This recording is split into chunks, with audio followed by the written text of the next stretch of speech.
নবম সমাবর্তন অনুষ্ঠানের আয়োজন ছিল বিশ্ববিদ্যালয়ের স্টেডিয়াম মাঠে।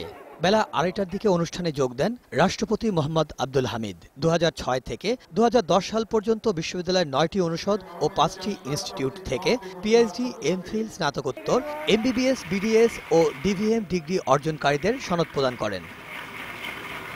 গ্রাজুয়েটদের বিশ্বজনীনতার দৃষ্টিভঙ্গি নিয়ে সমাজের অনাচার ও কুসংস্কার দূর করে আধুনিক বাংলাদেশ বিনির্মাণের আহ্বান জানান রাষ্ট্রপতি। মনে রাখবে, তোমাদের এই পর্যায়ে নিয়ে আসতে সমাজের মেহনতি মানুষের অবদান রয়েছে।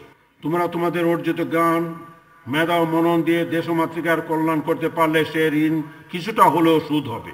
অসাম্প্রদায়িক চেতনা, মানবিক মূল্যবোধ, দেশপ্রেম এবং বিশ্বজনীনতার মতো দৃষ্টিভঙ্গি তোমরা হৃদয়ে লালন করবে।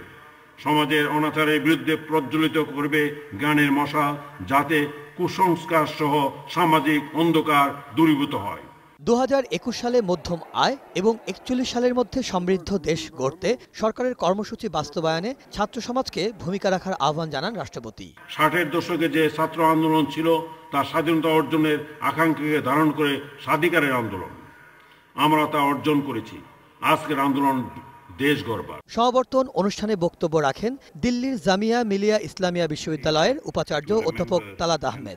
এছাড়া স্বাগত বক্তব্য দেন বিশ্ববিদ্যালয়ের উপাচার্য অধ্যাপক মোহাম্মদ মিজানুদ্দিন। মিরাজ মিজু, 21 টেলিভিশন।